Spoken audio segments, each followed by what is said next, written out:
विश्व हिंदू परिषद बजरंग दल के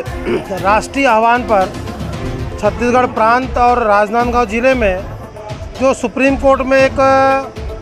देश विरोधी, समाज विरोधी और जो अपनी संस्कृति विरोधी एक जो प्रकरण की सुनवाई हो रही है, जो समान जो लिंगी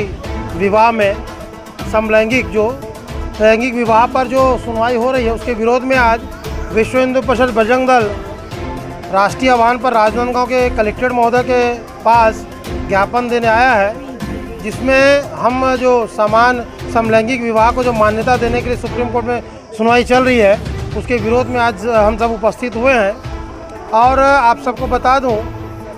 देश में तमाम तरह की समस्याएं हैं। आज जनसंख्या विस्फोट जो देश का है, विश्व में सबसे ज़्यादा विस्फोट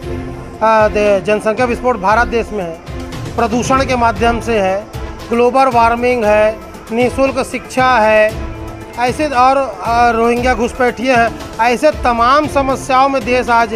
के सामने ज्वलंत मुद्दा है, मगर सुप्रीम कोर्ट को समलैंगिक विवाह ही दिखाई दे रहा है। ये सामाजिक संरचना, सामाजिक ढांचा और जो सनातन पुरातन काल से जो व्यवस्था समाज को गति देने के लिए, देश को गति देने के लिए, समाज को आगे बढ़ाने की जो व्यवस्था चल रही है, उसके खिलाफ एक जो कानून बना रहे सुप्रीम कोर्ट में सुनवाई चल रही है, उसके विरोध में हम सब एकत्र हुए हैं। और इस समलैंगिक विवाह जो कानून कर सुप्रीम कोर्ट सुनवाई कर रही है, उसका घोर विरोध करते हैं और हर स्तर पर विरोध करेंगे। ये कानून देश और समाज के लिए बहुत घातक है। आने वाली पीढ़ी को नष्ट भ्रष्ट करके इस संस्कृति को नष्ट करने का जो कुत्सित प्रयास चल रहा है, उसके खिलाफ आज संगठन खड़ा हुआ है और हम हर स्तर में इसका विरोध करेंगे। अरुण गुप्ता, विभाग मंत्री, विश्व हिंदू परिषद बजरंग दल, छत्तीसगढ़ प्रांत।